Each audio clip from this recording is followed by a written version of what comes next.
It's a great pleasure and honor to welcome back Lieutenant Colonel retired Jon Nagl for two reasons. Firstly, this is the opening seminar of this semester, and there truly is no one better, probably in the country, to kick off the Security Studies seminar series than Jon. Secondly, because I say welcome back, because Jon taught in the Security Studies program, actually taught the first inaugural counterinsurgency and insurgency course. And I highly recommend this book. Now, many of you know have taken the counterinsurgency course, 520. That Jon's first book, Learning to Eat Soup with a Knife, is one of our core texts. This is his second book, which is absolutely fascinating. Knife Fights, a Memoir of War in Theory and Practice. I commend it to you not only because Jon is one of the leading Condinistas, was one of the co-authors of the U.S. Army and U.S. Marine counterinsurgency doctrine, but also in particular because I think he, more than almost anyone else, embodies the true spirit of the Security Studies program in being a soldier scholar. Jon's a graduate of the United States Military Academy at West Point, then went on to be a Rhodes Scholar at Oxford, then returned to Oxford where he got his D.Phil, and actually his thesis was the kernel of what became the book, Learning to Eat Soup with a Knife.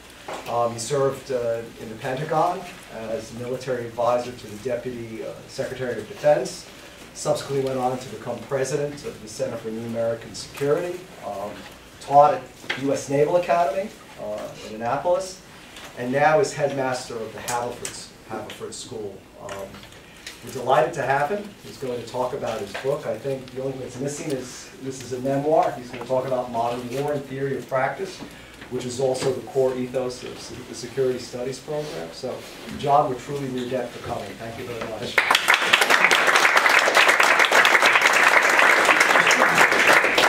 Thanks, Bruce, for that kind introduction. Thanks to all of you for coming out on this bitterly cold day. Delighted to be back in this room. Got to speak here some years ago on Learning to Eat Soup with a Knife, and also taught here in this program for a semester. And I'm a Jesuit product myself. I went to Creighton Prep in Omaha, and I have a huge sense of the Jesuit ethos and belief in sort of the idea that good thinking and hard work can change the world for the better. And I think that is the philosophy of this program. So delighted to be back here at Georgetown and to get the chance to talk with all of you a little bit. So I'm going to start my talk as I start my new book in my first war, in Operation Desert Storm, which I fought when I was about the same age most of you are. A great little war. We took the Iraqi army from the 4th largest in the world to the 2nd largest in Iraq in a period of just 100 hours. And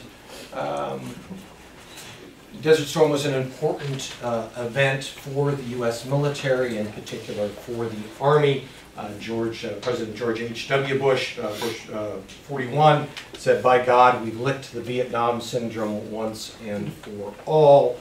A sign went up on the Pentagon just across the river that said, "We only do deserts," and the military basked in the glow of an extraordinarily successful, at least at the tactical and operational levels of war, military success.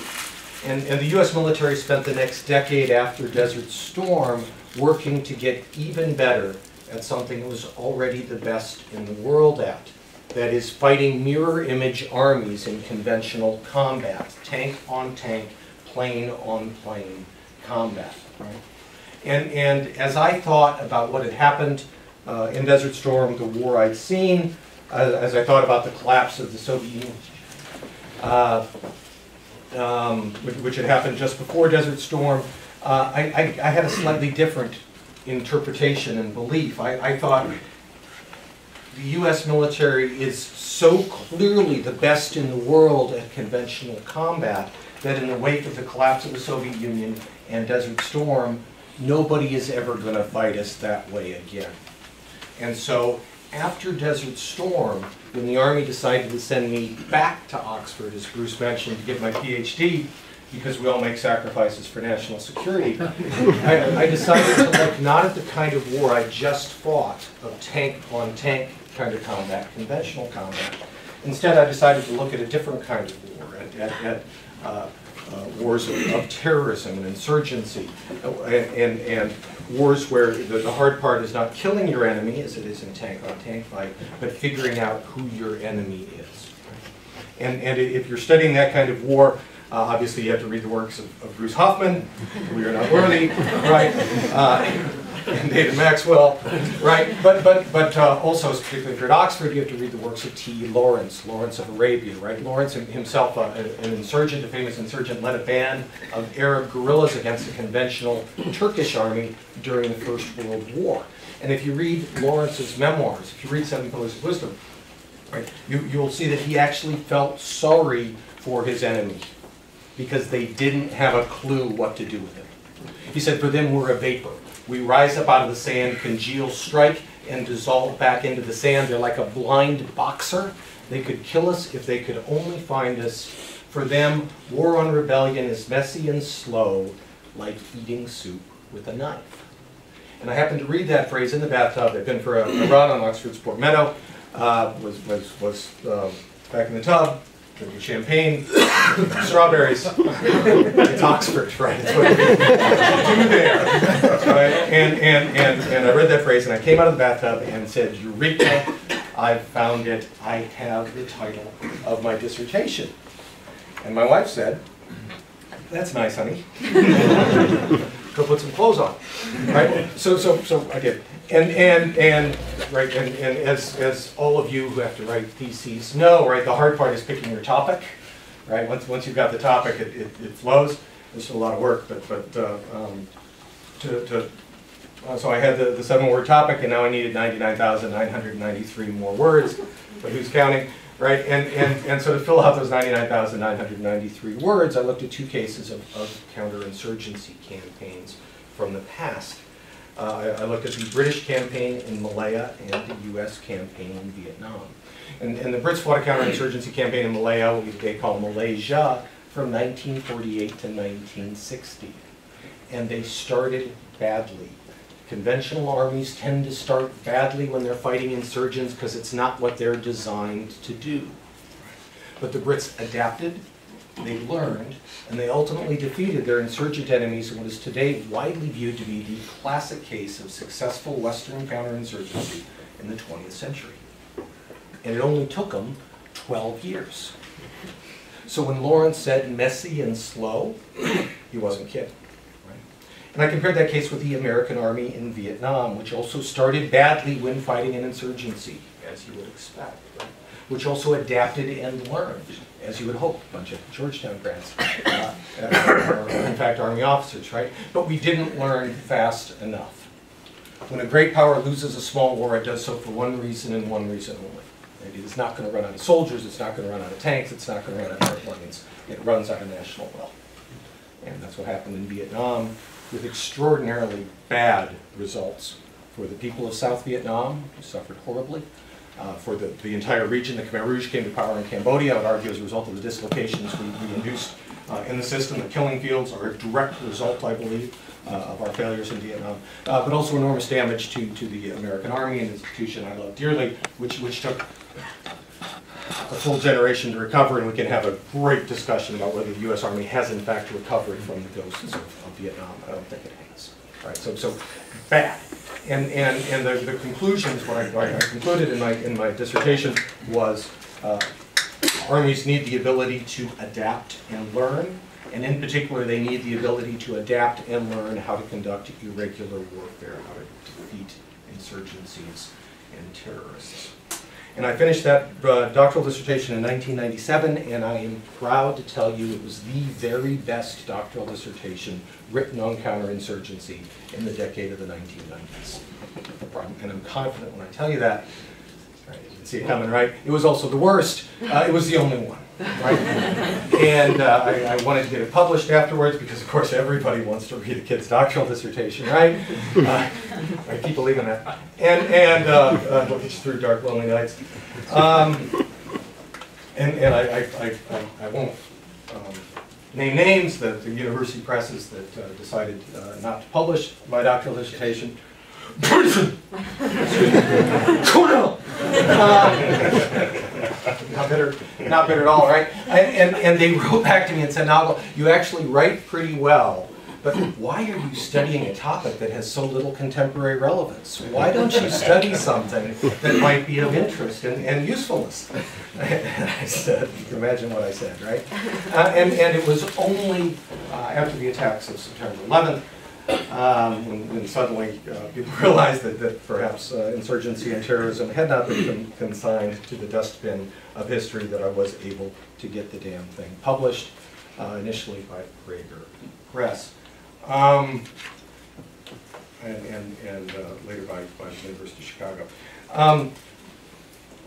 Having written the book, I then got to do the research. In general, I recommend doing that in the opposite direction, but I've always been a little contrarian, right? So having written and finally published a book on counterinsurgency, I then got to conduct counterinsurgency for the first time in the Al-Anbar province of Iraq in 2003 and 2004. Do I have Dutch Storm vets in the room? Really? Nobody? I'm sorry, I would. Do I have OIF vets in the room? Thoughtful. All right, anybody visited the lovely town of Chaldea? Nobody? So it's just to give you a sense of the neighborhood. It's right in between Ramadi, the provincial capital, and Fallujah, right, a raging hellhole.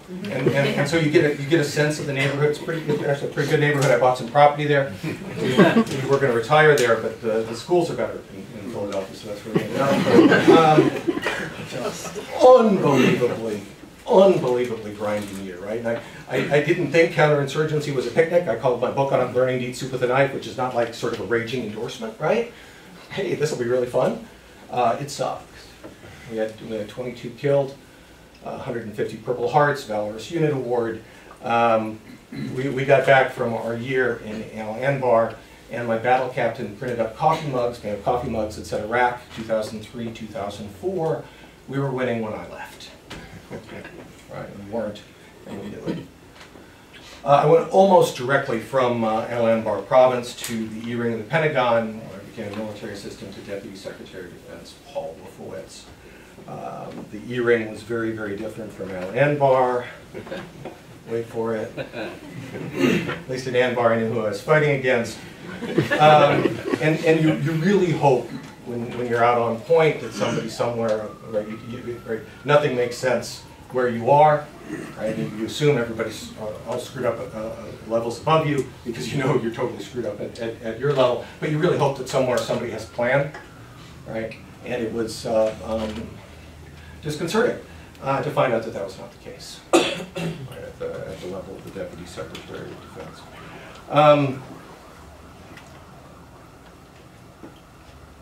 As part of my duties in Secretary Wolfowitz's office, I became reacquainted with a guy I'd known before, a guy named Dave Petraeus. Captain David Petraeus had been one of my teachers at West Point in the famed Social Sciences Department of the U.S. Military Academy. Very interesting, vaguely communist organization. I picked Petraeus out even then when he was just a captain. I thought he was a pretty special guy, and I predicted he'd make full colonel, which is, as Dave Maxwell can tell you, was a pretty goddamn big deal. Petraeus, of course, did a little better than that. By the time I saw him in Wolfowitz's office, right, he was coming back from his second tour in Iraq, was a 3-star, and I had been assigned to run the Army's Doctrine Center at Fort Leavenworth, Kansas, and I suggested to General Petraeus that we really needed to rewrite the Army's instruction manual on counterinsurgency. And Petraeus thought that was a really super good idea, and he said he knew just the guy to do it, and told me to get started. And actually the guy who did the heavy lifting, and he deserves a lot more credit than he receives, is a man named Conrad Crane. Petraeus' West Point classmate for the class of 1974, Stanford PhD, couldn't get into Georgetown. Really a good guy and wonderful, because he knew Petraeus from when they were both 18 years old. And it's a wonderful thing to be able to tell the 3-star, to call the 3-star by his first name and get away with it. And it can be really helpful when you're editing a book together, which is what we were all doing. And so we got to work rewriting the Army's Counterinsurgency Manual for the first time since Vietnam. Published on December 15th, 2006, about a year after we'd started, ridiculously fast for an Army manual, but this was actually an Army and Marine Corps manual, and just because the Army and the Marines do, broadly speaking, the same things against the same enemies, using the same equipment, on the same battlefield, that doesn't mean they actually talk to each other about how they're going to do it, right? And so the fact that we got the Armies and the Marines the Army and the Marines to collaborate on this manual was pretty special. It was a function of the fact that Jim Mattis, who had commanded the 1st Marine Division in El Anbar when I worked, I worked for Mattis. Mattis, an interesting guy, right, made the motto of the 1st MARDIV in combat: no better friend, no worse enemy, first do no harm. And when you've got a Marine 3-banger, and it's a 2-banger then, right, using the Hippocratic Oath as part of his division's combat motto, right, that's an unusual Marine 2-banger, and Mattis is an unusual and wonderful guy. I hope you guys get the chance to listen to him at some point. He is entertaining and frightening. But so Mattis and Petraeus together collaborated on this book. Published December 15th, 2006. Downloaded 1.5 million times in the next month. Translated and critiqued on jihadi websites. Copies found in Taliban training camps in Pakistan. So we knew our enemies were reading it. We just had to get our guys to do that. The process of doing that, we called ourselves the Counterinsurgency Insurgency. We consciously thought of ourselves as insurgents attacking the system. Fred Kaplan stole that title for us in his book, The Insurgents, which I commend to you.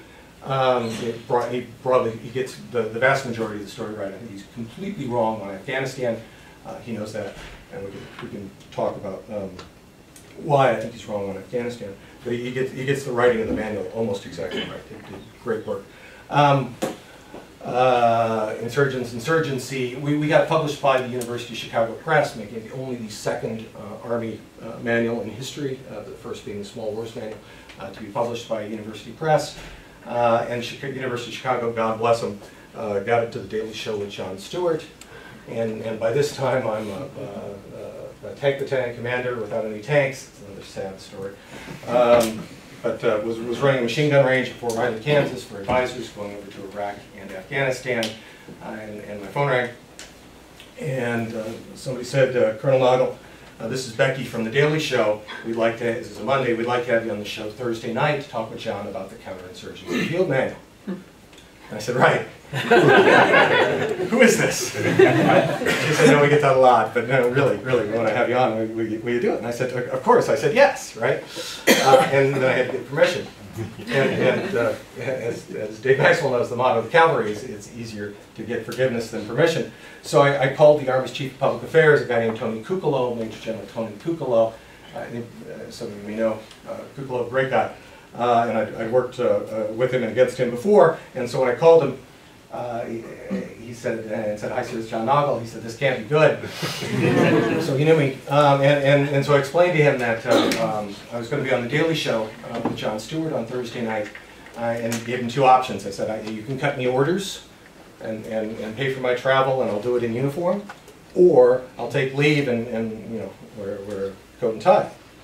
While you're making that decision, you may be interested in the fact that the Daily Show is the #1 news source for under 30s in the United States, if you're interested in that demographic at all. And he said exactly what you would expect him to say, and then said, I'll call you back tomorrow. He called me back tomorrow and said, okay, John, you can do it. Your orders are en route. Don't screw this up. It's not exactly what he said, but you get the idea. And so we took it on the Daily Show. And where I had the funniest discussion Jon Stewart has ever had about an Army field manual.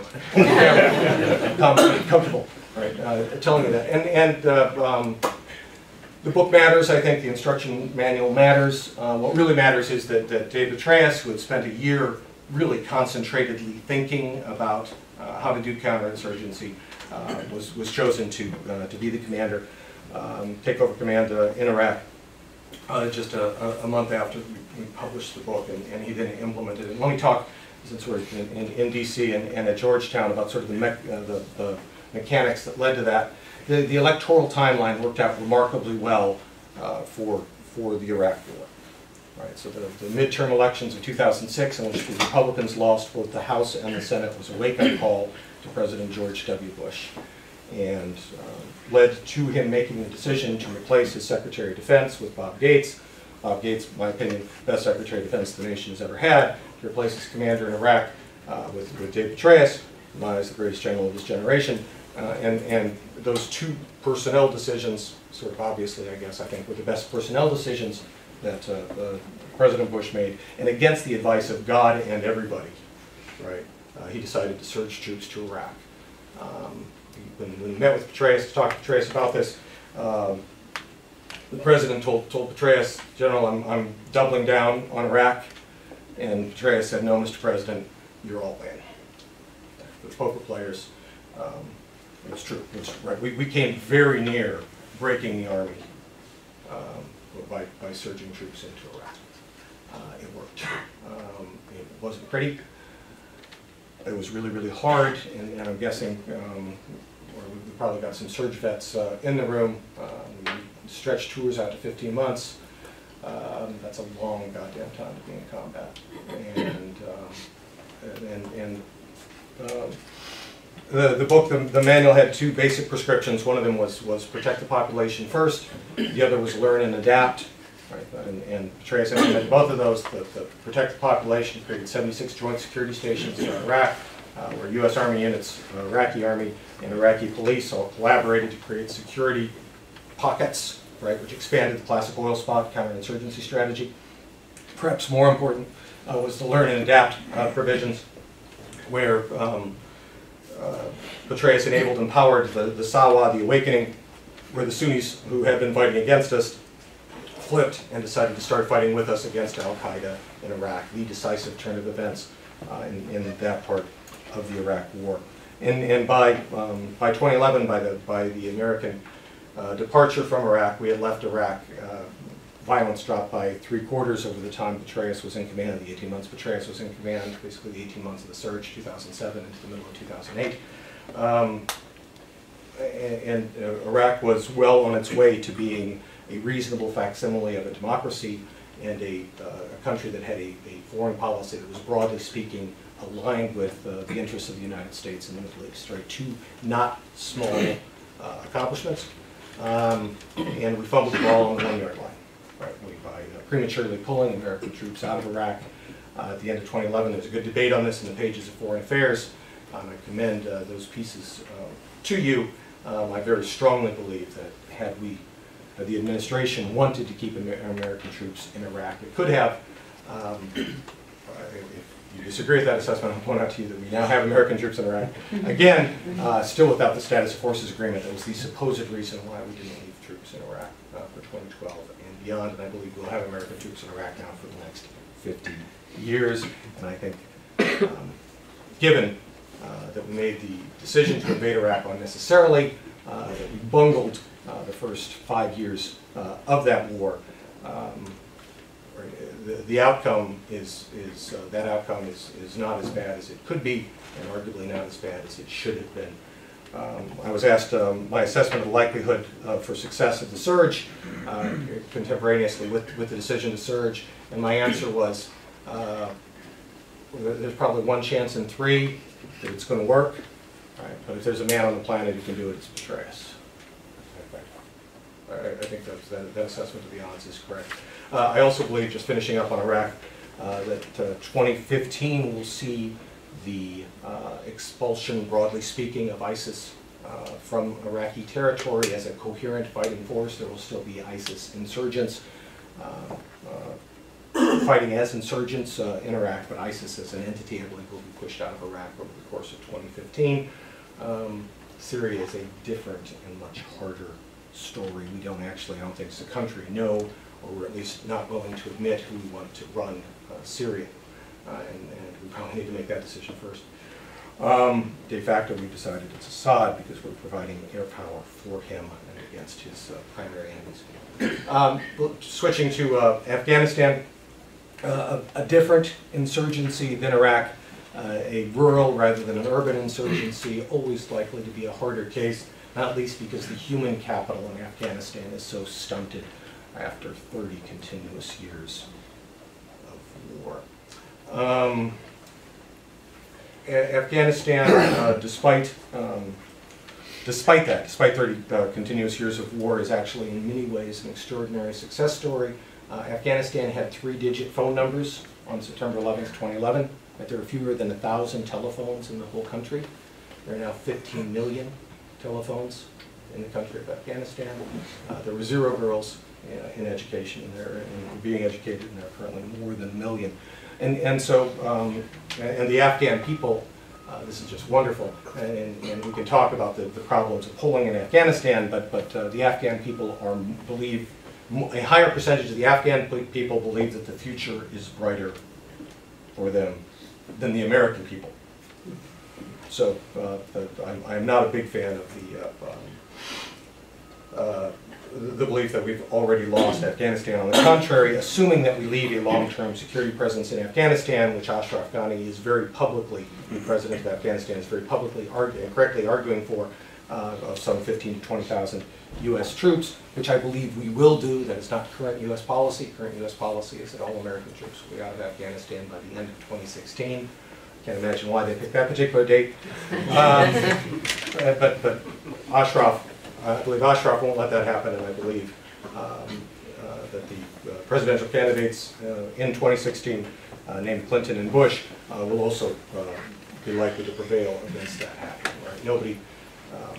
Nobody wants to run a repeat of ISIS 2014 outside the gates of Baghdad, with the Taliban outside the gates of Kabul in 2017. Right? And just shame on us, right? If we don't make that very direct parallel learning.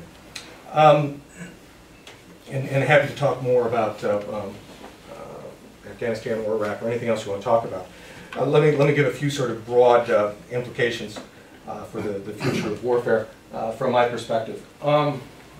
I see no reason to believe that counterinsurgency is going to go away, or that conventional combat is going to replace it. I think the world has seen that if you try to fight the U.S. conventionally, you lose badly in days or weeks, that you have at least a chance, and perhaps a reasonably good chance, right, if you fight us as insurgents and terrorists. The United States is currently supporting insurgents in a number of countries.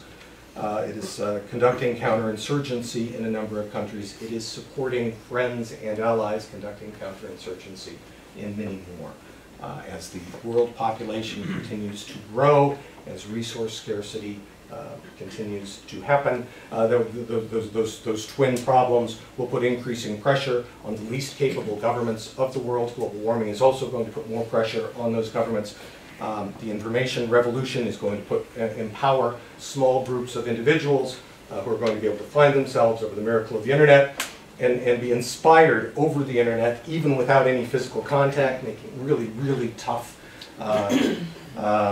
counterterrorism challenge, right? That Bruce can talk to you about from some of the work he's been doing with the FBI, or maybe he can't, but it's not in the setting. But these problems are not going to go away. And so it behooves us as a nation, I believe, to retain the extraordinarily hard-earned, relearned lessons of counterinsurgency and counterterrorism over the next 15 years. The events of yesterday in Paris are reminders, if one were needed, that the problem of radical Islamists is not going away, that we are engaged in what I believe will be a multi-generational war as Islam finds its way, as the radicals are ultimately, I believe, defeated. And let me, since we're in Washington, let me give one policy prescription. This room is as likely to do good on this effort as anybody else. That if there has been a strategic error at the grand strategic level in this war against radical Islamic extremists, it has been the failure to conduct the information war effectively. So when we were writing the counterinsurgency manual, we came up with 6 logical lines of operation. against our insurgent enemies, combat ops against bad guys we could identify, building host nation security forces to ultimately take over the fight, probably with a continuing small group of American advisors and special forces in country, provide essential services to the population, give them good governance, provide them with economic development. But we said the decisive line of operations in a counterinsurgency campaign is information operations. Okay? And we got that through. We got approval to say that. What we did not get approval, if that's the decisive line of operations, you might think we'd put a chapter in there about how to conduct the decisive line of operations. Call me wacky, right? And when I outlined the manual at the front page, there's literally true, I can't find the damn cocktail napkin, but on a cocktail napkin at the front page in DuPont Circle, right, I had a chapter on information operations. We were not allowed to write a chapter on information operations because, of course, it's not the Army or the Marines' job to conduct information operations. Certainly not at this grand strategic level. I'll agree with that assessment, but then somebody ought to goddamn well be doing it. Right? If it's the decisive line of operations, and Army Major General Mike Nagl, who's running the fight against ISIS, has been trying to rally support for this idea that somebody should be running the information ops idea. There's a pretty good New York Times piece on this in the last week or two that you should read if you haven't. But the failure to recreate the U.S. Information Agency, which did good work during the Cold War primarily an economic war, secondarily a military war, only third a war of ideas, right? I mean, communism pretty hard to sell, honestly. Right, it didn't work out that well, but we killed the U.S. Information Agency, Jesse Helms, Bill Clinton, at the end of the Cold War because we weren't going to fight information wars anymore, right? And we can talk about whether that was a good idea or not, but we really can't talk about whether it's a good idea not to have recreated it in the past 13, 14 years, which isn't even true, at least 20 years since '93 bombing the World Trade Center, right? So we're already 20 years, we're already one full generation into this thing. Right? And we have not recreated the U.S. Information Agency to fight what is primarily a war of ideas, secondarily a military war, and only third an economic war. Right? So we are the country that can convince the whole world, right, that carbonated, caramel-covered sugar water in a can constitutes happiness. Right? Has not mobilized its resources to convey the ideas that Muslims who kill little Muslim kids are bad, right? And I find that unbelievably frustrating. And why don't y'all get to work on that? Lots and lots of other mistakes upon the way. I've been a long-time advocate of creating standing advisory capability in the U.S. military. I believe that I think the U.S. military is going to continue to deter war at the high end, and I believe successfully. The wars we're actually going to fight are going to look an awful lot like the wars we've been fighting. The operational strategy we should be implementing is that our friends should be doing the vast majority of the fighting. Right? We should enable and empower them with small cadres of American advisors, special forces teams. I assume Dave Maxwell talks about nothing but special forces teams, so you should all be familiar with that idea. The problem is demand exceeds supply, and there just aren't that many people as cool as Dave. And so I believe we need to create a pretty large standing force of people optimized to help other people conduct foreign and internal defense. That idea, interestingly, was endorsed by both Senator McCain and Senator Obama during the campaign of 2008. Given that at least one of them became President of the United States, you might think that that idea that was endorsed by both of them in their campaigns has happened. Not so much. I'm hopeful now with McCain as chairman of the Senate Armed Services Committee that we may see some progress on that. That, I think, is the biggest Title X organizational failing of the U.S. military over the last 15 years of war. So I've talked about grand strategic failings, I've talked about operational failings. Let me talk about, let me close by talking about success, if I may. We gave up on the draft, renounced the draft late in the Vietnam War in 1973. And we could not have predicted that that the all-volunteer force would hold together during more than a decade of protracted war, much less more than a decade of 2 protracted wars. Right? And every gentleman in the room was required at age 18 to sign up for the selective service. That's proof that we did not believe that this would happen. Right? But 13 years, 14 years into 2 protracted wars, the all-volunteer force is not only holding tough, it is far better than it was when I came in on September 11th, 2001. It is in fact the most combat experience force the United States has ever had, and I believe very likely the best military the world has ever seen. And that that success, the success of the all-volunteer force, is entirely a tribute to your generation. So it took no courage to join the American military in 1984 during the Reagan defense buildup in the Cold War. Nobody really believed that one was going to happen. Signing up after September 11th, 2001 is an entirely different choice. And the kids who have done it and the kids who continue to do it, take my hat off to. Really a phenomenal success story. And those of you in this room who are obviously Georgetown students are going to become ambassadors next week, as you work with the U.S. military, with the Foreign Service, with the agency, in your future careers, you will, I think, be inspired by their dedication and their sacrifice. And I've gotten on this book tour to talk at Navy, at West Point, at places like this, and the country's going to be just fine. It's going to be in good shape, but boy, it's been a tough decade. Thanks for your attention. I'm delighted to take any of your questions.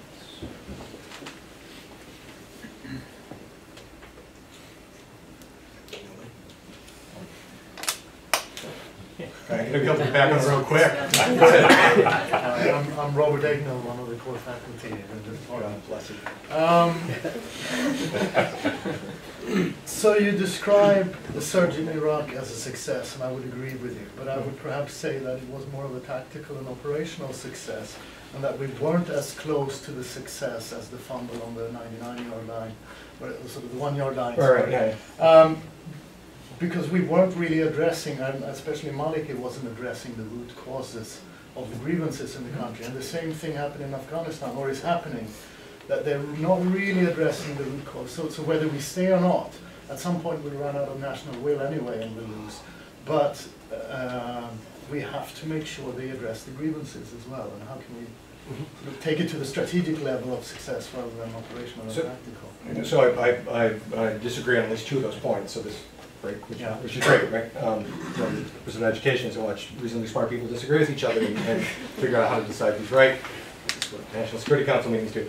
All right, so I don't disagree that I think the surge provided the conditions within which political reconciliation could happen. I think that political reconciliation between the Sunnis and the Shia started to happen, sort of happened. There was progress, right? Not as fast as we would have liked, but that took continuous work, right? Daily engagement by Ambassador Ryan Crocker, God bless him, right? You know, talk about the kind of person we should be trying to mass create in this country, and right, looking at you, SSP, right? This program should be producing the next generation's Ryan Crockers, right? But Crocker and Petraeus together, right? Pushed on Maliki literally every day. George W. Bush had weekly VTCs with Maliki, where he provided pressure, right? And Maliki's natural tendency was to be a sectarian goon, right? Absolutely. But American influence kept him from going off the rails, right?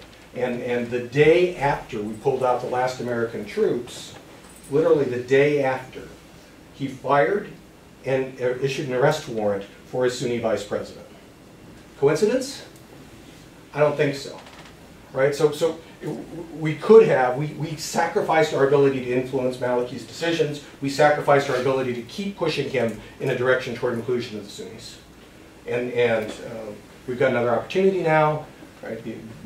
First Abadi, I think, is a somewhat different guy, but not a completely different guy. He's got sectarian influence as well. This problem is not going to go away. Remember, Reconstruction took a century in this country and arguably isn't over yet, right? And so this is going to be a long-term project, and if we believe that a unitary Iraq is in America's national interests, we're going to have to continue to push. We're going to have to continue to push far more effectively than we have. We do have now additional leverage with the wolf at the door of Baghdad, and I think we're paying attention again to Iraq, and I think we're likely to do that. But we're not going to snap our fingers and magically sectarian problems are going to be dissolved in Iraq any more than they are here in the United States.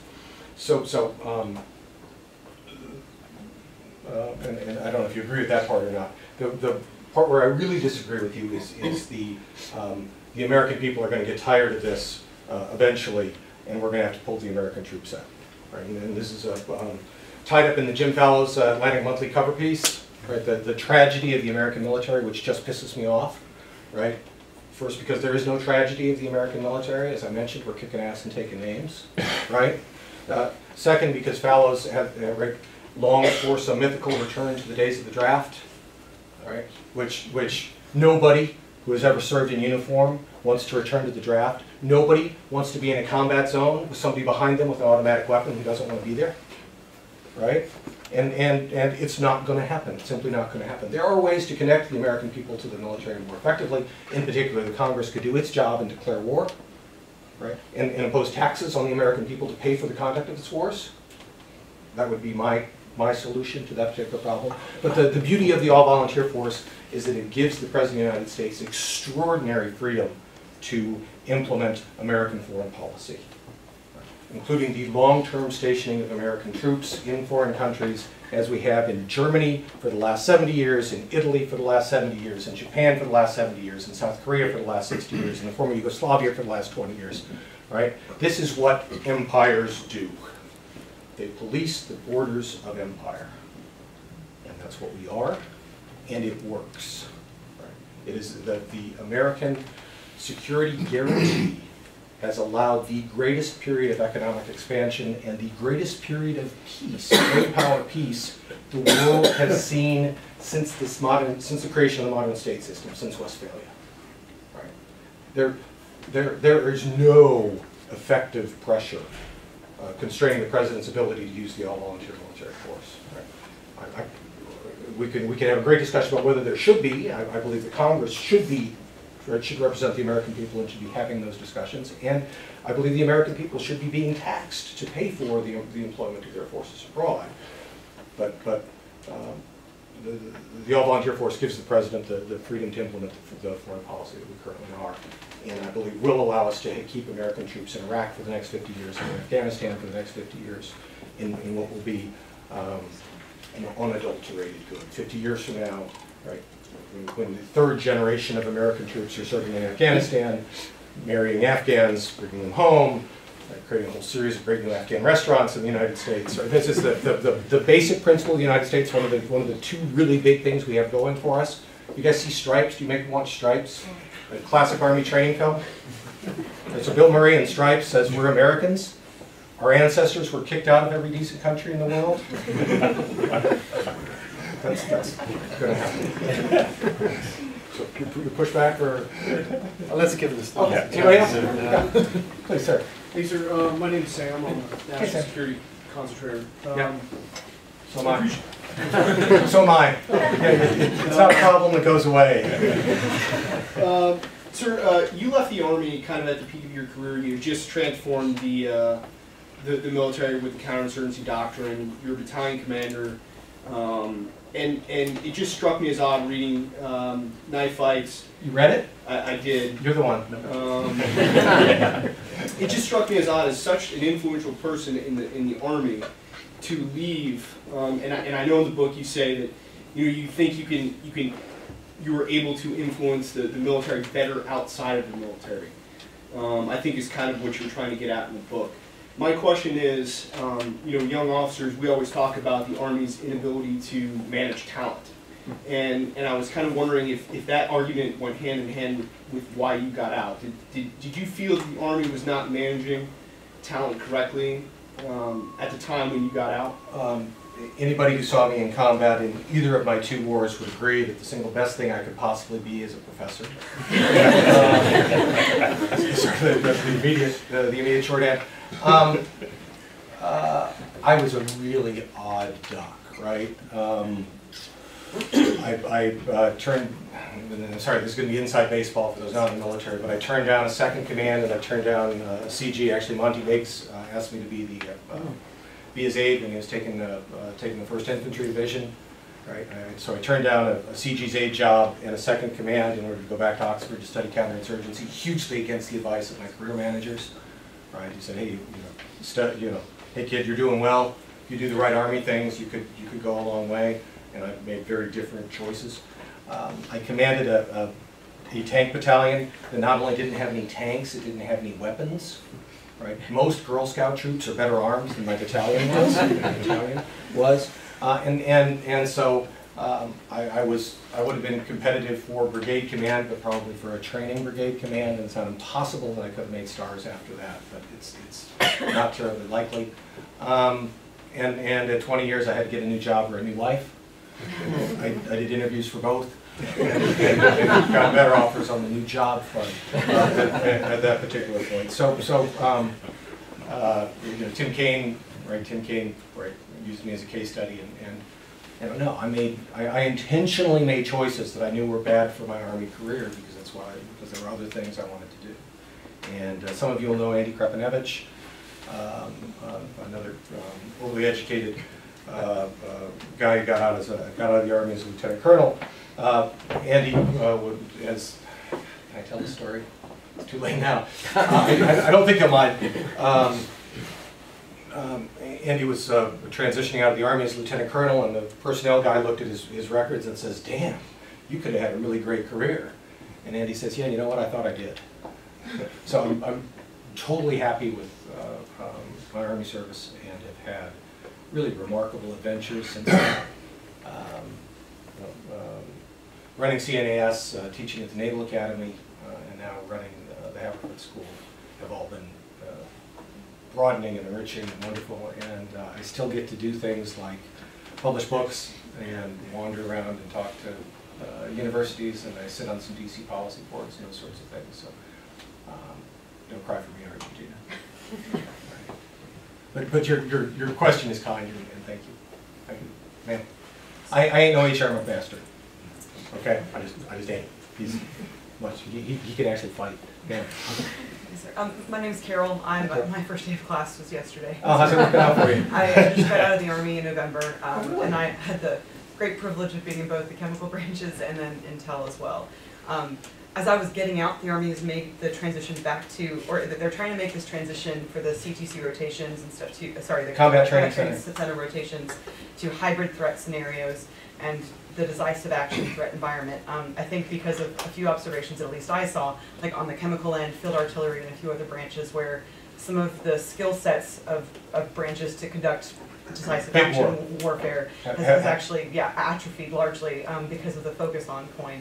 But I was excited that the hybrid threat piece was at least present in that, and I was curious if you're hopeful that COIN will continue to be integrated successfully in the Army, and also if you have any thoughts on how not just the Army, but all the armed forces can be successful at being proficient at both decisive action and counterinsurgency. Yeah, those are easy questions. Welcome. I hope all the other kids are nice to you, and thanks for your service to our great nation. The idea of hybrid wars, Frank Hoffman claims credit for the phrase hybrid war. Do you agree that Frank deserves credit for that? Do you guys get to talk to Frank? Have you had Frank in here? He's a bad man and a dangerous man that I don't recommend that you actually talk to him. Frank Hoffman, a retired Marine, Reserve Lieutenant Colonel, Penn graduate, despite all that, pretty good guy. So the idea of hybrid war is not, arguably what's happening in the Ukraine is a good example of hybrid war, right? Some blurring of the lines between conventional war, insurgency, and terrorism, information warfare, all mixed together. I think that something like that is likely to be what we're likely to see, most likely to see, the kind of conflict we're likely to see. I mentioned earlier that I believe the U.S. military needed to continue to be able to operate at the high end, to deter high-end war. I believe that we will essentially be a force in being, a fleet in being. That as long as we maintain those capabilities, we will shape the behavior of states like China, right, encouraging them to make good decisions. I believe in applying pressure to cause entities to act in the way we want them to act. Works pretty well as a headmaster, right? It's all the same. You took pressure, steady pressure in the right direction. But I believe the wars we're actually going to fight are going to be lower on the spectrum of conflict.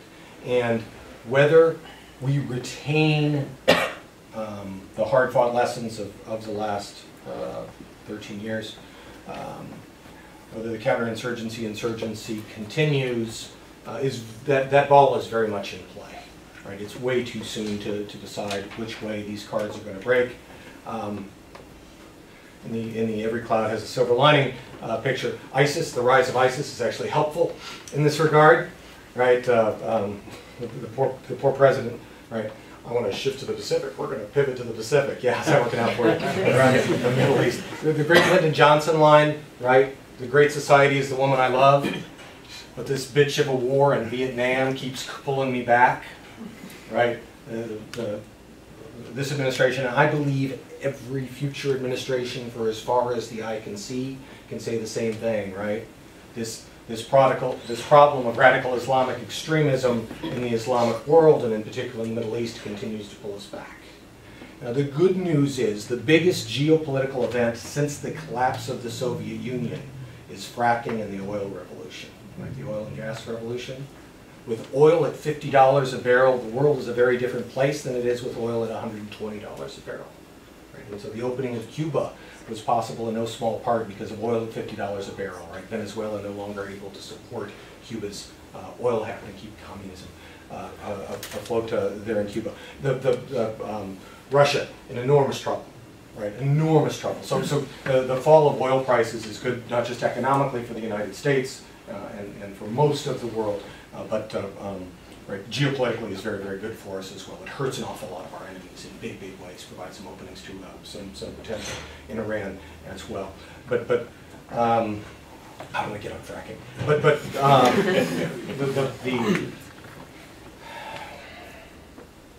The good news, I think, and you're in a better, you're actually in a good position to answer this for me.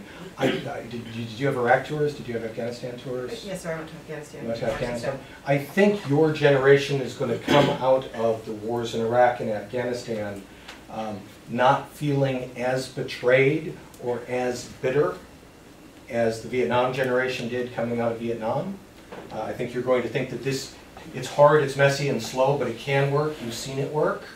To a limited degree, and maybe only largely at the tactical and operational level, but it's really not. It's not your job to drive strategic and political change. Right?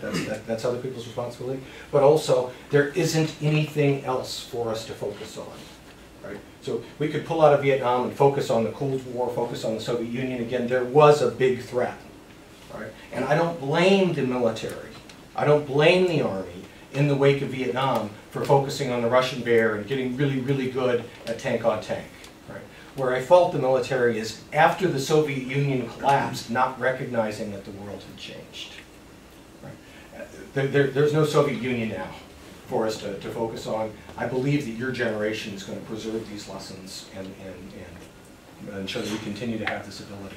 But a lot of that's going to depend on you guys. Right? I'll keep agitating. But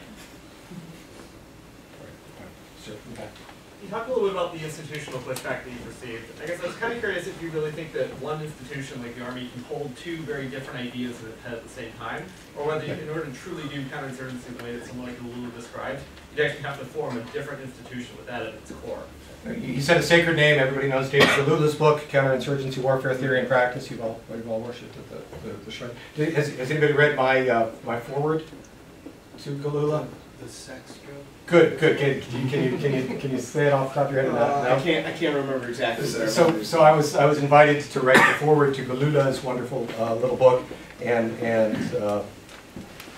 I thought, let's see if I can get away with it. And so I said, the writers of the best books on counterinsurgency, like the authors of the best sex manuals, tend to have some personal experience of the subject matter. sent it in to Prager. And the phone rang almost immediately. Okay, take it out. And I hung up the phone. And then a few minutes later, the editor called me back and said, I showed it. I was so mad. I showed it to my editor, and he fell out of the chair laughing and said we had to keep it in. And so Prager actually calls that series the Sex Manual. Which makes me super happy. I'm sorry, I totally lost the chain of your question. But it was funny. It was funny, right? Large organization. So this is actually why I've argued for the creation of an advisor corps. Not like the chemical corps, but like the 18th Airborne Corps, a deployable corps of advisors. Or at least the creation of an advisor command. So that there needs to be somebody in the big army that continues to hold these ideas and focuses on them. Because I talked about the proclivity of Maliki, right? He's going to be a Shia favorer, but that's a horrible. You know what I mean, right? The army Army's natural inclination is toward big wars. Right, so Tom Rick says that the Civil War is the Old Testament, World War II is the New Testament of the U.S. Army. When all of you go to visit our Army officers and generals and stuff, you will see Don Stiver's prints on their wall of Civil War pictures and Civil War battles and heroic cavalrymen, which is redundant, and World War II paintings. The Army naturally inclines toward big war. And somebody needs to be fighting against that. And we ghettoized, let me piss Dave Maxwell off, we ghettoized counterinsurgency by saying, oh, the special forces have that. Right? And those ideas never permeated big army. Somebody in big army needs to right, have that responsibility and advocate for those ideas. And we have not done that. And we need to. And if we don't, right, I've had a number of people tell me, hey, so Ray Odierno is the Chief of Staff of the Army. They call him Shrek, right? Not to his face, right? He's great. I mean, he makes Shrek look small. You know, Odierno, when I was running CNAS, would see me at receptions and stuff and just hold up a big paw and say, "Stop, Nagl. I don't want to hear about the advisor corps. Shut up." Right? It's not going to happen. If it's not going to happen, we should just triple the size of special forces. And ultimately, I believe 50 years from now, if we do that, special forces will be bigger than big army. That's just, it's the direction the world is moving. Yes, sir. My name's Charlie. I'm the adjunct faculty. I was one of those ones too. Yes, yeah. It's a good place to start. Do you get a parking place? No. You got more faculty fighting for those. You'd predicted that ISIL will be out of Iraq by 2016, but you also mentioned that the information operations is an area that we haven't really developed a strategy, and that's one of the core failings. So what is it you see changing in that aspect, or do you see that needing to change as a core aspect to make that happen by 2016? We're not going to fix the IO campaign in the next 2 years. That's not going to happen. What is going to happen is ISIS is failing as a governing institution. It's unable to govern. It also, there was a good piece by a Georgetown guy. Who had the, just this week, maybe yesterday, was there a really good piece? Yes, yes. And was it in foreign policy? He's an editor for us. Yeah. Yeah, right. What was the title of the piece, do you remember? It was about losing momentum. Yeah, ISIS losing momentum. I think he uses the analogy that like a shark, if they don't keep moving, they die. But you know, ISIS can't manufacture ammunition or Humvees or any of the stuff it needs to fight. It needs to conquer territory and beat units to do that. It reached its natural limit. The Sunni sectarian, right? The ground, right? The fields prepared for ISIS by the sectarian actions of Maliki, right, have all fallen to ISIS. There's really nothing left that ISIS can acquire, and I think that it has reached its apogee, if that's the right word, and that tide is going out. I believe the Iraqi forces are becoming more capable. I believe the American military advisors are becoming more closely integrated with them. President Obama has tried really, really hard to be a little bit pregnant on this issue. All right, so we're not going to have any guys in boots on the. We're not going to put any boots on the ground in Iraq, which led to the Great Washington Post. Did you guys see this? The Post had like a picture of a shoe store, and said the president says they're not wearing boots. So some of them are in ballet slippers and some are in stilettos. Right, but we're up to 3,000. We'll end up with, I predict, 15,000 American advisors on the ground in Iraq. They will push ISIS out. ISIS is not that effective of a coherent fighting force. I think there will still be, they'll go to phase 3. I'm sorry, they'll go back to phase 1, Mao's phase 1, and they'll fight as insurgents, which is their natural territory. But they will no longer hold ground by the end of this president's administration in Iraq. Syria, infinitely harder. I mentioned I literally don't think we're willing to admit that our current option is Assad.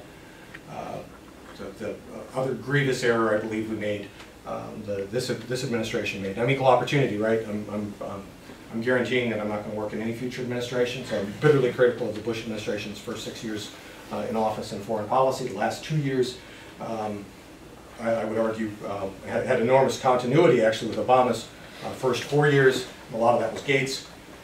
The Obama administration's mistakes, on the other hand, pulling all the American troops out of Iraq at the end of 11, and then in very quick succession in the summer of 12, choosing not to arm the moderate Syrian rebels against the advice of Petraeus, Clinton.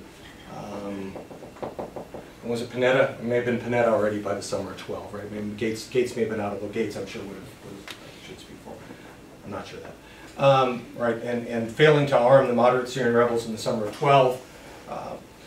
There now are no moderate Syrian rebels. They're all dead. The ones we wanted are dead or dispersed, and there's no third way. The choices in Syria are ISIS and Assad.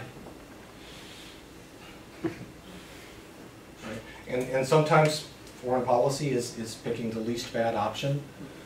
And I think Assad is the least bad option. I think that's our de facto policy, but there's no way President Obama, who drew a red line against Assad, can admit that in public. And so it's going to be left for the next president, whether it's Bush or Clinton, right, to kind of deal with Assad. So Syria's hard. Syria's hard. Iraq is not militarily hard. But then we've got to continue the pressure on Abadi, right, and continue to try to incorporate the Sunnis into the Iraqi body politic.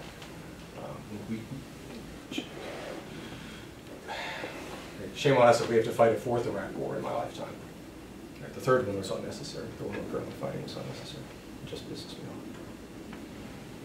Sir. Yes, sir. Andrew Gibbs, Military Operations Concentrator. Do you see the Army's move towards the regionally aligned forces concept as a compelling way to stay focused on, I guess, counterinsurgency proficiency? And do you believe the Army could actually make something valuable out of the initiative? Yes to the second, and not really to the first. Right. So the regionally aligned forces, the Army has assigned different parts of the Army to focus on different parts of the world. I view that as a poor man's advisor force. I've used a little bit pregnant once already, but same kind of thing. It's half-assed, but it's better than nothing.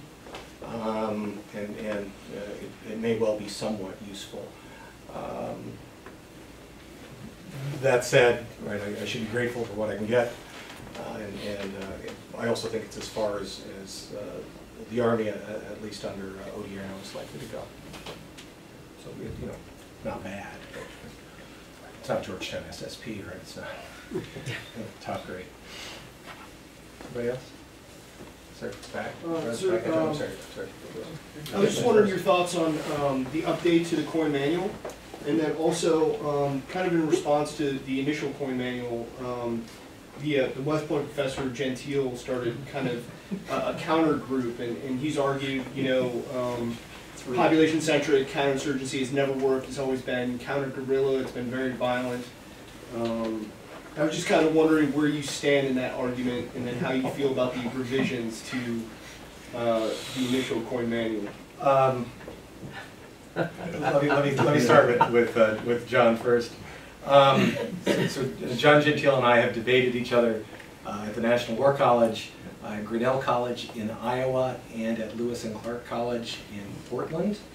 and I really want to hit someplace in the Mountain West as well. So we can cover the whole, right, we can hit all the time zones, and I've enjoyed those debates immensely. The last one, the most recent one, was in April in Portland, and you can find the video. It's been watched by dozens of people. But John was making a point, and the commentator asked me if I wanted to respond, and I said I'd actually like to volunteer to give John some more time because he's making my point so effectively for me right now. Right? And essentially, if you go back and look at the video, John admits that counterinsurgency can work, right? But that it's messy and slow and expensive. I agree with all of that. Right? And in general, I don't recommend it. Right? I did not recommend invading Iraq in 2003. I did believe that we should have conducted counterinsurgency in Afghanistan, or conducted nation building, more effective nation building in Afghanistan before an insurgency erupted there, right before the Taliban regained strength in 2003, 2004. But in general, I think that it's messy and slow and should be avoided. Sometimes it is the least bad option, I believe, right? The last chapter of Knife Fights, I talk about how seldom I think the United States should intervene militarily. I don't believe the Libyan intervention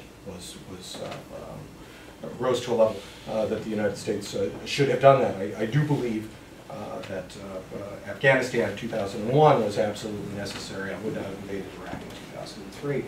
But we do need to retain the capability for counterinsurgency. It does work, but it's messy and slow and really expensive. We should avoid it whenever we can, while retaining the capability and the knowledge, and having someone pegged to be, right, the keepers of the flame. And John got so mad at me when I yielded time to him to continue to make my points that I think he's not going to debate me anymore, which makes me sad. So I think debates get base a bitch, I guess. Which we've done in writing, but not face to face. The revisions of the Counterinsurgency Manual, it's really an unfair question to ask me. You'll understand. Right, how could the first manual possibly be improved upon? Joke, I'm joking. And broadly speaking, it kept an awful. I think I wrote a review of it on Small Wars Journal, the wonderful website, and told. Started with a joke that's actually true from my first efforts, my master's degree at Oxford. I went to see Adam Roberts and had a proposal for my master's thesis, and Adam looked at it. This is literally true. Adam looked at it and said, Adam is now like, he's the grand poobah of thinking in Britain, right? He's the head of the British Academy, right? He just retired. Did he? Okay. Phenomenal thinker. Did you study with Adam? No, He gave me a bow tie, actually. That's as good as. That's just an old life. That's way I forward. left when he arrived. Okay, wow, you are old. But you're holding it together really good. Look great.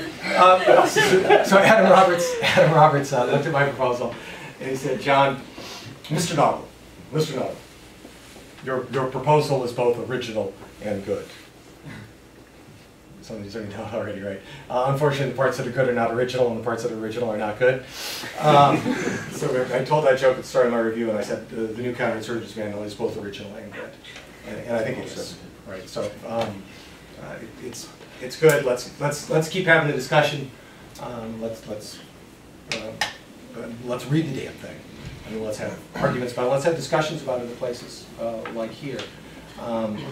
I think it's unlikely to have the same impact. I mean, it was an extraordinary series. All the planets had to be aligned for an Army Marine Corps field manual to attract international media attention.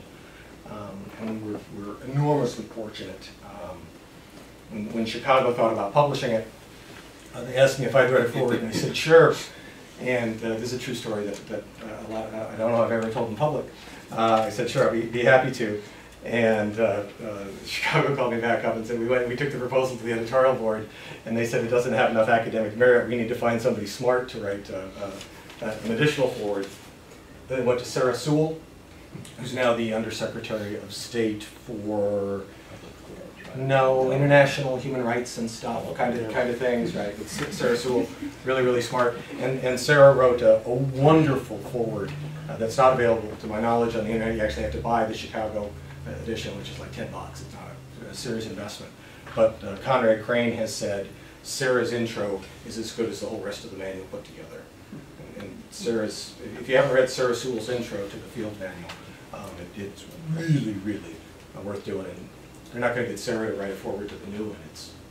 She's busy, so she's super smart and really nice and do good things for our great nation. So, you know, I We'll end it at 3. Murderers row. Yeah, right. well, you know, just to kind of maybe complete the discussion of how the Army is wrestling with this, 2 publications in the last year. The first is the trade-off operational concept, which is, you know, if you have an Old Testament and a New Testament, this is Revelation, right? It's looking forward. I just came up with that right now. You know, not a word. In fact, you know, you search it for counterinsurgency, and the only place that word appears is in a quote from DoD guidance: "The Army will prepare to conduct counterinsurgency." Nowhere else. Coined not at all. Authored by H.R. McMaster, who is as good as the Army's going to get in that job. So, and then the next publication is General Bolger's book, which I guess says we should only do what we're good at, and when we do it well, we should call it victory and leave, which I think is just the most abominable strategic concept imaginable. I mean, I don't know how somebody as smart as Dan Bolger can come up with that. So that, to get back to Carol's original question, I agree with you, Carol. You go out to NTC, Fort Irwin, to find out what the Army's really thinking. That's where it embodies its serious training. But in the books that are coming out and the publications, I don't see the debate. Am I missing something in the concept, the operational concept? Tom McNauer, West Point 68, and ran the Royal Center for many years for the, I know there's a bunch of new students in the room, old friend and mentor, really old. I make Bruce look young, really.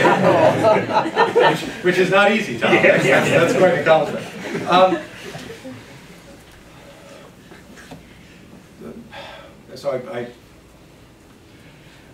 I try to give the Army credit whenever I can.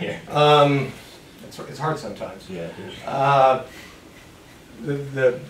The word counterinsurgency became a bad word for a couple of years. The pendulum probably overswung and swung back. And the Army is trying hard, I think, not to use the word while maintaining the concept. But the Army's allergy to counterinsurgency is deep and severe, and its proclivity for combined armed operations.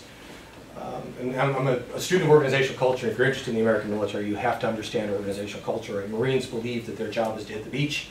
Right? If you send them to work in a landlocked country, they will build a beach first so they can hit it. CB support building beaches for Marines to hit. The Army believes its job is to do this kind of fighting, even if the enemy refuses to fight us that way. And so this is literally true. In November, December of 2003 in Al Anbar, there was an Iraqi, right? So the weapons depots that we had fought to secure, that was the purpose of the war, that we didn't have enough troops to secure. So when I got to Al Anbar, Taqadum Air Base, one of Saddam's biggest military bases, literally acres and acres of weapons depots. By the time we got there in September of '03, the metal fencing around the entire acres and acres complex had been stolen by locals to sell and scrap, right? And so the weapons depots were entirely unguarded, right? High explosives literally lying around, artillery shells lying around in piles for the taking, right? It's a good thing he didn't have WMD, because if he did, right, we did not have enough troops or any plan to secure it. But as part of that big complex, there was also a track park full of BMPs, of Soviet light armored vehicles. And so we had a serious discussion about what we needed to do, the guard posts we needed to put to make sure that the insurgents didn't go steal the BMPs. Right? And I said, are you kidding me? Right? That is the best thing that could possibly happen. we know how to kill people in BMPs. It's what we've been doing for the last 20 years, practicing to do for the last 20 years. We have to put a sign in Arabic outside the gate that says, these fully loaded, fully armed BMPs have keys in the ignition. Please, please don't take them, right? And then light the motor pool and provide starting instructions for them, right? So the proclivity of the Army to fight the wars it wants to fight is incalculable. Dan Bolger's book, Why We Lost, General's Inside Account of the Wars in Iraq and Afghanistan, I'm currently reviewing for the U.S. Naval Institute proceeding. Giving you a quick preview, I believe that we haven't lost either war. I believe that we don't need to lose either war. And I very strongly believe, as Captain Dan Bolger did in 1991 in a prescient Parameters, the Journal of the U.S. Army War College article titled "The Ghosts of Omdurman," that the U.S. military, right, self-satisfied in the glow, the afterglow of Desert Storm, right, smoking a cigarette, needs to return to, in the wake of the collapse of the Soviet Union, in the wake of Desert Storm, needs to return to being ready to fight the savage wars of peace. He quotes Kipling in the article. I agree with that Dan Bolger, not with this Dan Bolger. I'm going to debate Dan at UVA later this month. I think they're going to tape it, and if anyone's interested, you can be one of the dozens of people who watches argument. John, you touched on civil-military relations a little bit. Could you give us some advice, basically, on your experience in the building? You know, as you see out here, we have our future analysts and policymakers and practitioners of national security here. You know, many aspire to work as policymakers in the building, and so could you give them some advice and your observations of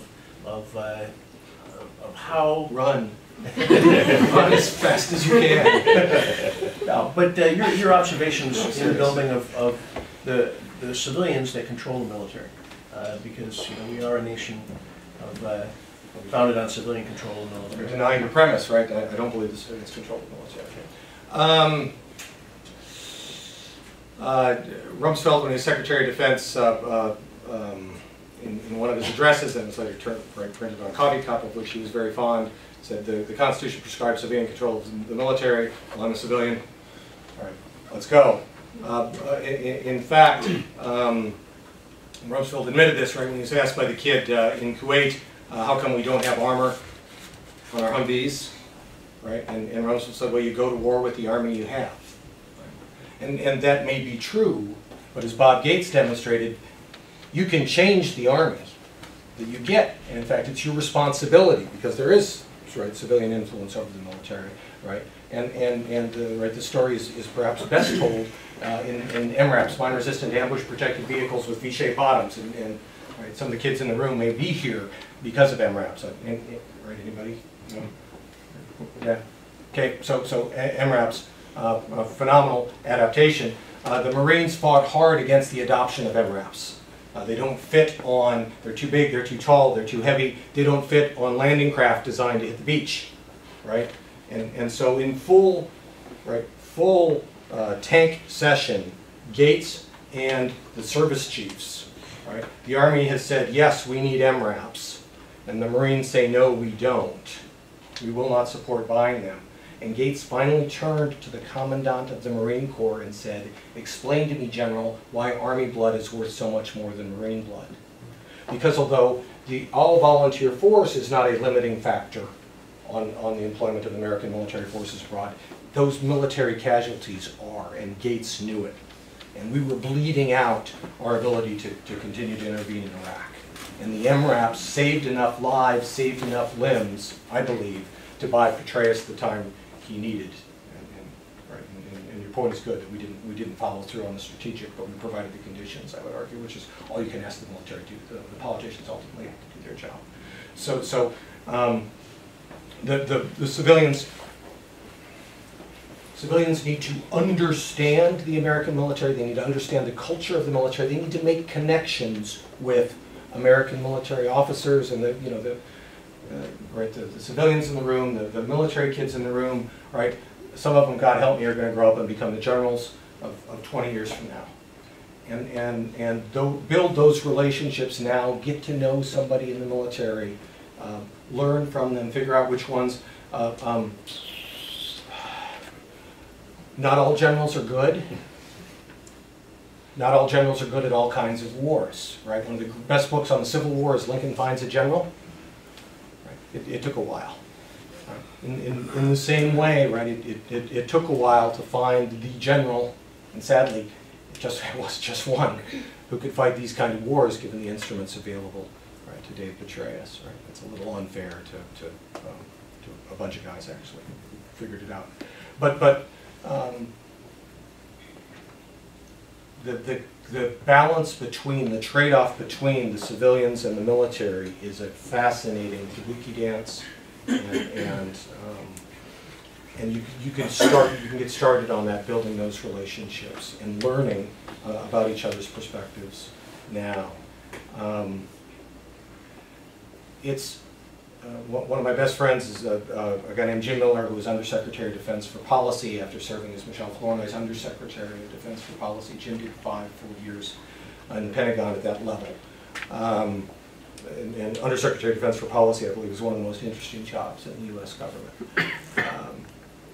Jim got out a year ago after 5 continuous years and looked absolutely dead on his feet. The sacrifices made by the civilian officials in government service, but in particular in defense.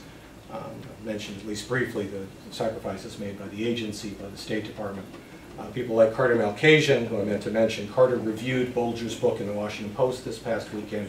Carter Malkasian, the bravest man I know, civilian, non-career foreign service, has spent 2 or 3 years in Iraq and 2 or 3 years in Afghanistan over the course of the last decade of war. We need 1,000 Carter Malkasians. We need 10,000 Carter Malkasians, right? Fortunately, he teaches this program. That's right.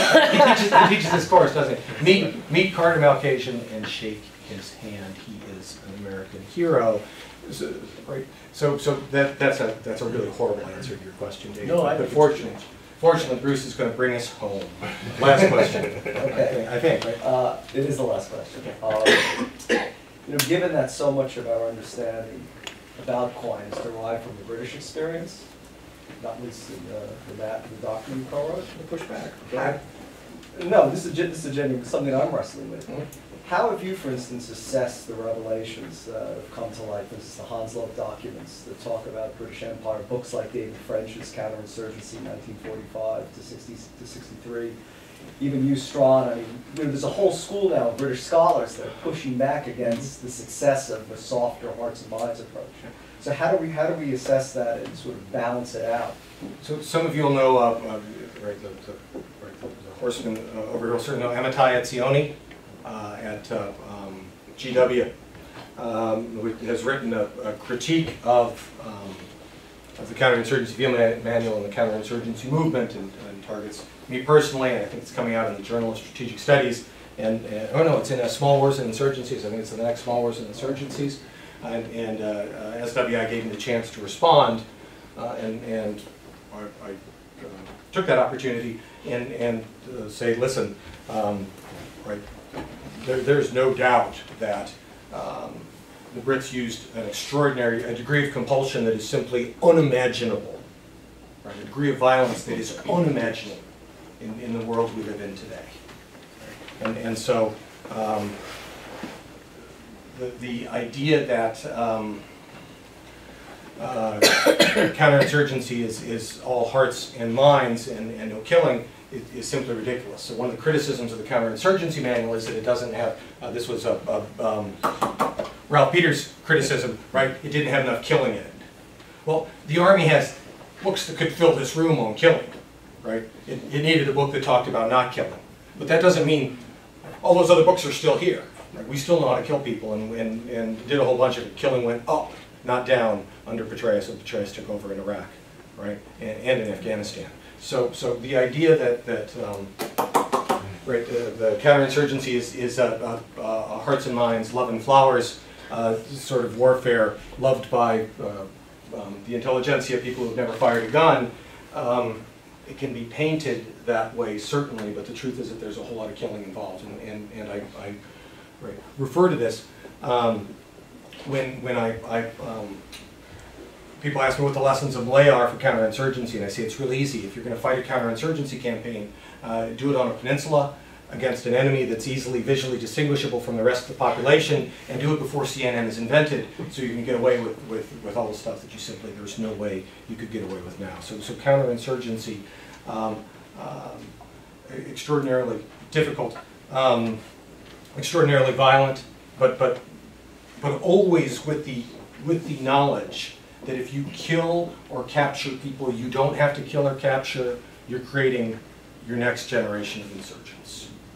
Right? And so you continue to use force, you continue to compel behavior, but doing so always recognizing that these people who you're fighting against today could very easily and should be, if you're doing it right, be fighting with you against the bad guys tomorrow. And then the pushback is the most important single text in the writing of the Counterinsurgency Field Manual was not any of the British stuff. It was Galula.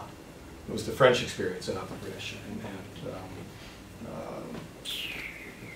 And read your Galula, and read what Bruce and Dave and Tom McNauer tell you to read, and get to know the military, and get to know the Hill, and grow up and do wonderful things for this great nation, which has been, I believe, that's not true, it's not unadulterated, but on balance, an extraordinary force for good in the international system for the last 75 years, the so-called American century, and I believe we've got at least one more good century in front of us, and probably 2 or 3. Right, the advantages of America include, I talked about our immigration, demography is destiny, right, and the fact that we incorporate in the best of the rest of the world is an extraordinary factor in our strength. As the economic center of balance shifts to the Pacific, the fact that we have both an Atlantic power and a Pacific power matters. But the single, was both really important, another very important factor in the strength of America is that our universities are the best in the world. And this is one of them.